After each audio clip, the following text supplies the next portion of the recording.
body yake yakawanikwa apa, anga karadzikwa apa.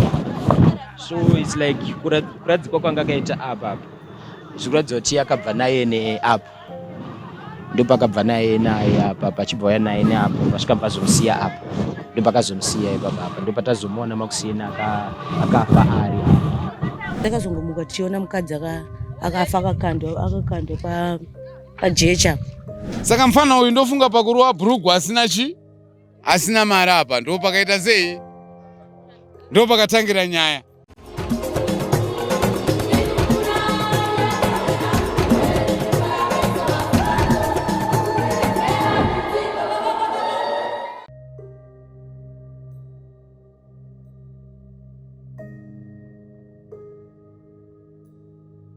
Nemusi weSaturday mangwanani vagari vemuChegutu vakafumaona mutumbi wemunhukadzi wakanga wakaraswa pedyo nebhawa.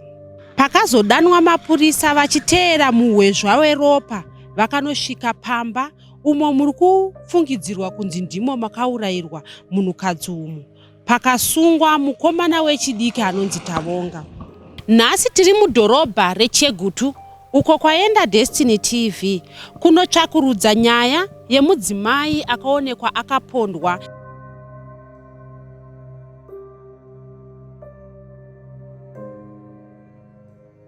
Ini ndakatozomuswa namadha vandinogara navo vanonzi Maili. Vachinditi wemuone zviri pano. Saka takabuda tikatosvika pakaungana vanhu nakudhara vaiona mutumbi wakanga uri ipapo.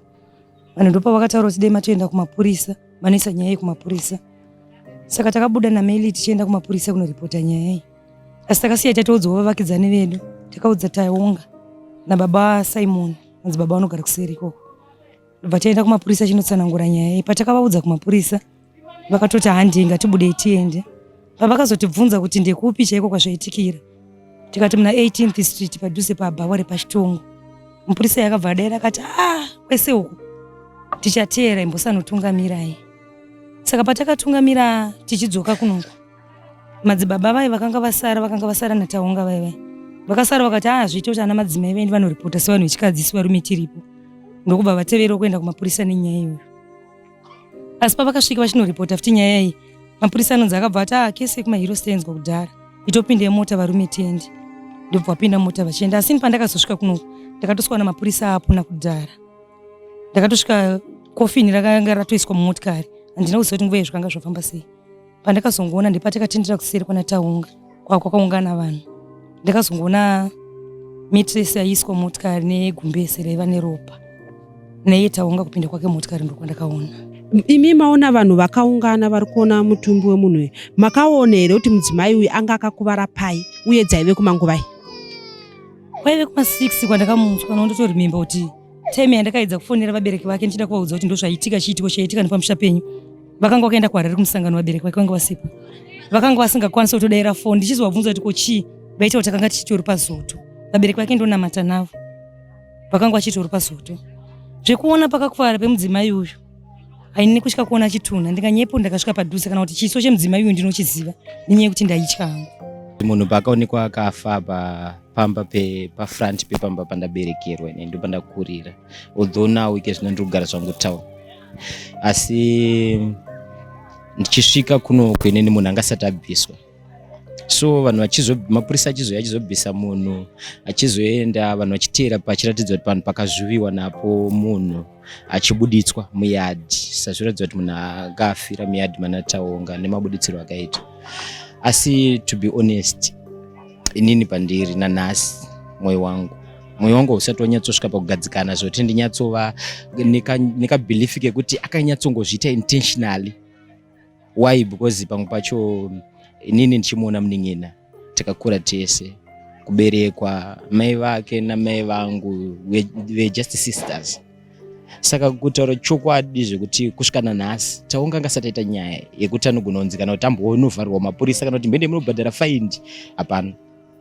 So this issue it's like to be honest, inini hangu personally moyo wangu une kapain kamwe kekuti nyaya chakanyatsoitika, chokwadi chakanyatsoitika ichocho, maybe iye ndiye anonyatsoza chokwadi. But for the moment zvinonzi zvikaita nyaya zvikaita sei zvinogona kunetsa kuti chokwadi chaicho chinyatsobuda. But maitikiro emedha iyi it's a shock. inini kwandinasingambotarisiri something like that from him. Akazobatwa sei kuti vanhu vazoziya kuti ndiye? Akazvipira kumapurisa here?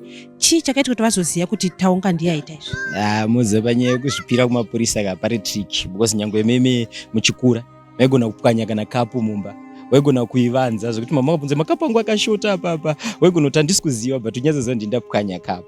And apa we are talking about kufa kwemunhu. It's not so easy kuti munhu angosvika but ndindauraya munhu. So pamwe pacho togona kutora kuti anga ari munhu angari still in mushoku, but vanhu vakatanga kuenda kumapurisa iye haana kubuda, akangoti ndiri kuuya ende haana kubuda, zvekuratidza kuti iye maari anga achitozvitonga kudhara.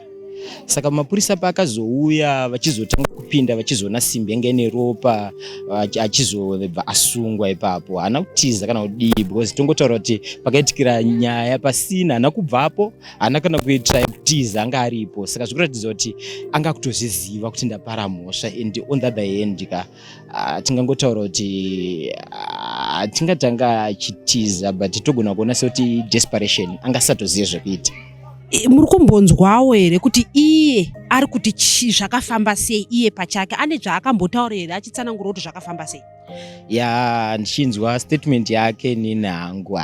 Statement yake I'm not a judge, but I'm not a good character. I'm not a good person anogona kujudge a character yemunhu, but munozoti the way explain kuti munhu akauya akandikumbira mvura akazopinda mumba in stuff, but to be honest inini hangu, inini kwandiri inini achitaura nyaya yechidaro moyo wangu inini hangu haugutsikane nestatement iyoyo. Asi taura statement yekuti zvoni tanga tambotorana kuti timboputa dombo semaitiro atagara tichiita, izvozvo I can understand, because kungotora munhu achiuya ungoti pano nyengwe nchizana nemunhu yatimwe mvura, ko pacho paakamuataka akatadza nekubuda panze, because dzimba dzedu idzi dzakabatana dzine vanhu ifanira iye ari kuti paakakumbirwa mvura chii chakazoitika mushure mekunge akumbirwa mvura? Kutaura kwaiye Tavo anoti ndakamupa mvura munhu, but pandakamupa mvura ndakazomupa atopinda mukitchen, so ndamupa mvura akatomwa mvura, apedza kumwa mvura mva ndamuti achibuda ndoita se da kukiya gate, hanzi ndo pakatanga kuramba. Indi takatozotanga kutozoita hondo mbazondirova nebhodhoro, ndo pandakazomhanya ndinotora simbi mandazomurova nesimbi. So it's like yari kuedza kutaura kuti iye anga kutoita self defense kwaari, because munhu anga kutomuataka. Korunyere kupe ruri kubuda kunzi hanzi mukadzi uyu ari kunzi akaonekwa achekwa sikarudzi, nderwechokwadi? Vanhu ava handizivi zvangu kuti ivo vanga vakambomuvhura here paanga ari apa, paanga akafira panapa, but to be honest inini hangu handakuona kuti anga akachekwa, because chinhu chatakangonotisa ndechekuti ropa ranga rikinyanyowandira kubva paguvhu pake apa muwest make zvichidzika umu ndokwanga kanyanya kuzara ropa, zvekuti kumusoro kuno uku kwangusina ropa rakanyanyanya, zvekuti imwe nenguva munoziva kuti panorohwa munhu kana akarohwa kana musoro anofanira kubleedha, ende anobleedha achiuya pahembe, hembe inofanira kutota, zvekuratidza kuti ende izvozvozvo zvimwe zvinhu zvinogona kungotiita kuti pamwe pacho tisave very tinganyatsoti very sure kuti chii chakanyatsoitika muincident iyoyo. Mumba makawanikwa simbi, mamune mablankets, because iye anoti ndamurova munhu ndakambobuda mandadzoka ndangoona munhu akarara paipa ndandamusiya, saka ndakabva ndazomusumudza ndamisa pamubhedha ndamufukidza magumbeza, because ndaiti dzimwe dzenguva akadzirwa anoita se anogaina, but still munhu haana kugaina. So mumba umu mamune matress yake nemagumbeza yanga akatozara ropa, kutozara ropa zvikuratidza kuti ndo pakapararira munhu ipapo. Mudzimai uyu isusu hatinyatsomuziva, asi kuno kumaraini, asi mudzimai tongomuzivira munhu nharaunda yeChegutu inei, munhu aimwa doro, munhu aidhakwa, aingowanika kumabhawa, munhu aingogara akangodhakwa nepfungwa dzake dzanga dzisiri right. Saka takazongomuka tichiona mukadzi akafa akakandwa pajecha, azvuzvurudzo nemukomana kubva kuseri. Nyaya chaichai hatisi kunyazoziva zvakaitika, but takaona mukadzi akakandwa, asi tinomuziva achimwa doro achingozvidhakwira. Mukadzi uyu anga ane 42 years, anga ari muhombe 42 43, mumabhawa aipinda kutengesa miri aitengesa. Saka takazongonzwa kuti anga nemukomana kumba kumukomana manheru, makusena akazongomukawo akaita se akanhongewa akafa akatodhakwa. saka atizive kuti kwanga wanetsana chii, asi nyaya takangonzwa ndekuti mukadzi anga kuda mari yake, mukomana asina mari. Mukomana dayo musikana ndiye daurova mukomana nebhodhoro, saka mukomana amene pamwe ngari self defense kana kuti ngari chipa patizive zvedu. Ndozvakaitika zvatikanzwa. Mukomana yataura kuti ndiye akaenda kunomutsvaga ire kubhawa kwacho kana kuti Ipapo atizive. Chatinongoziva ndechekuti vanga vari pamba vari 2 ende mukomana vabereki vakanga vasipo, anga angori ega, saka vanhu vanga angori 2. Takazongonzwa nyaya makuseni, saka hapana anoziva kuti akatsvaga umwe ndiani kana kuti vakaturana sei kana kuti chipa patizive. Chatinongoziva ndechekuti mukomana anga ane mukadzi pamba, kuma 11 ndopaari kunzi akauraya munhu, kuma 11 dzeusiku ndopakamuuraya. Mhino mademo achona akanomarasa kwamufuro uku mausiku yayo, abva kunomarasa abva aenda kubhawa atosiya munhu, aenda kubhawa makuseni vanhu ndopavakamuka chiona munhu. Muri kutaura nyaya yematemo nezvinhu zvaakashandisa, iye here ndiye akataura kuti ndashandisa matemo nechikuuraya munhu? Zvimwe zvakaoneka mumba mavo, zvimwe akazotaura achiudza mapurisa ega kuti zvimwe ndaenda unorasa kwamufuri. Akataura ega, mukomana akataura, ndiye akatitoti titoziva kuti zvafamba sei. Ndiye akataura kuti mukadzi uyu ndazomuuraya nenyaya yekuti angada kunditema nebhodhoro. Afa mangwana acho hama dzachona dzakazouya, ropa nemametresi, mubhedha maakamuurayira makawanika mune metresi nemagumbezi zvine ropa. Saka hama dzachona dzakauya dzikasiya hembe dzemunhu vachiti vakusira pamba ipapapa pakaurayirwa munhu. Saka idzi ndo dzimwe hembe dzachona dzakarasiwa ipapa. Ndiani akarasa hembe idzodzo? Hatisi kuziva, tatodziona nhasi makuseni, asi hembe dzakauya nezuro makuseni nehama dzachona dzemunhu. Vanhu vachona vakatouya vari varume 7, saka ndo vakauya vakati hembe dzemunhu dzine mametresi nemagumbezi, vakati musawache, musapise, zvisei zvakadaro.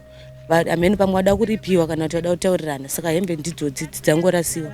Nyaya iripo, mukadzi uya ndo chandiona inini, mukadzi uya anogona aitengesa bhurugwa. Andika inyaya yekutengesa bhurugwa ndo zvandikaona. Saka mfana uyu ndofunga pakurowa bhurugwa asina mari apa ndo pakaita sei, ndo pakatangira nyaya. Bozi mundofunga mukadzi uyu, bozi mfana wewe tingati anga ave neantention yekuti mfana wewe anga uraye munhu, mfana mudiki. Zvivindi zvekuuraya munhu anozviwana kupi? Nyaya yanga iripo nenyaya yekuti wandirowa bhurugwa, andika zvandirowa bhurugwa ko mari yangu ndipe, ndofunga ndo pakaita, but intention yekuti mfana uyu angakwanise kuuraya munhu. Vazhinji vatataura navo vataura kuti mukomana anonzi Taonga akakura ari mwana aigona muchikoro uye achiremekedza vanhu aine hunhu. Ini ndinovakidzana waTaonga, takagarisana ndofunga pa 2014 ndichigara muno Mairosi. Ndakatomboshanda pamba pavo kumakore anenge antosvika kuma 4-5.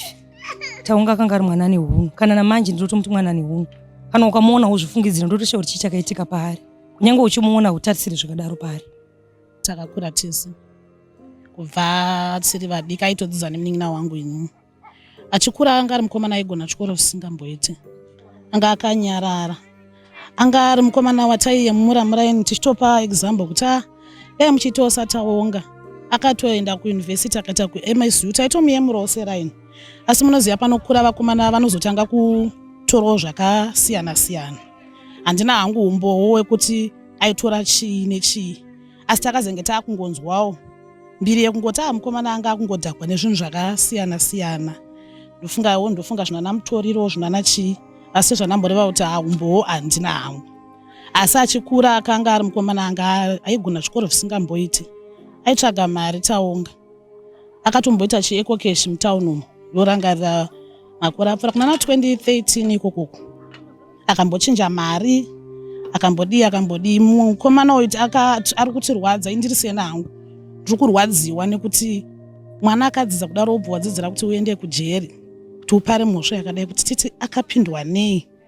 Tese semuraini tiri kutoshamisika. Mukomana uyu zvekuti tichitaura kugona haisi nyaya yekuti tovanza, because muno muMash West munhu akatombobuda akatomboenda kuMadagascar achitamba chess aitambwa nemudofu.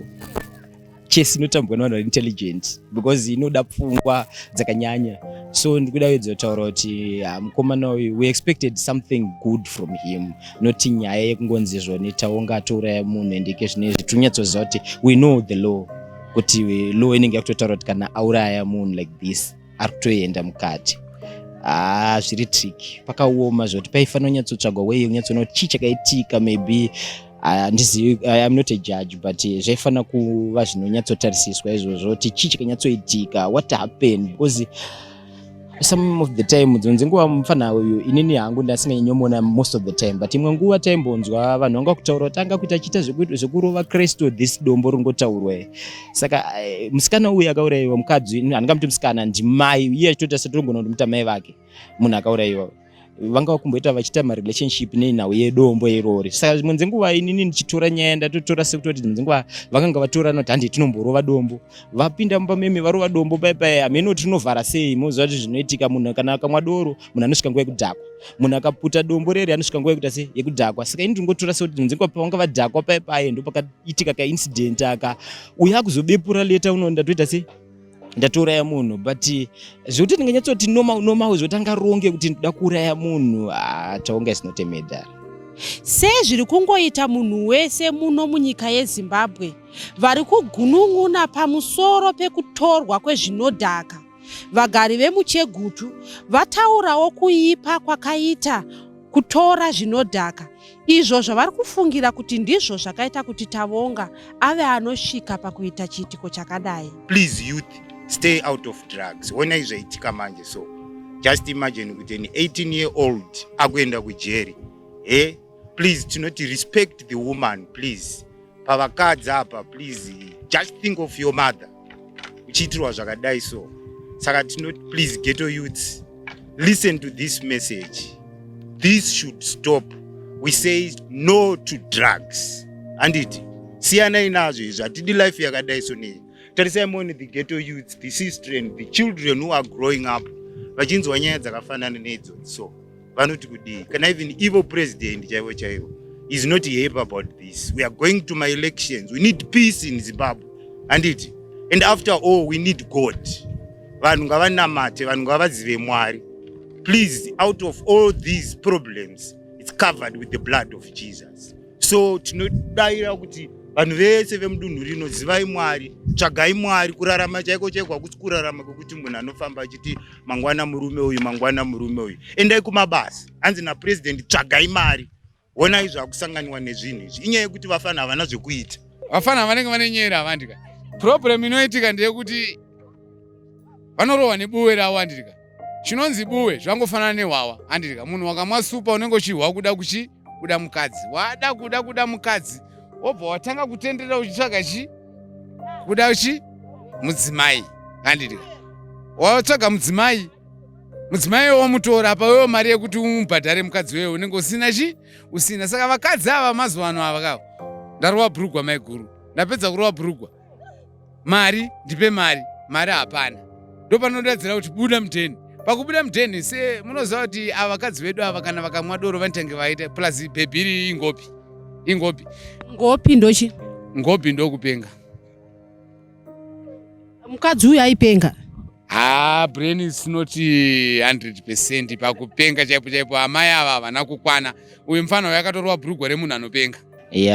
Panyaya yekunyanya zvedisgrace stone iri dombo iri ratikanganisa, nekuti Taonga haazi munhu wekutanga ane issue yakadai so. Muno mairosi muno mukomana futi akatomboita musemuraini akaenda kanouraya munhu kumvovoko atobva kurova dombo irori.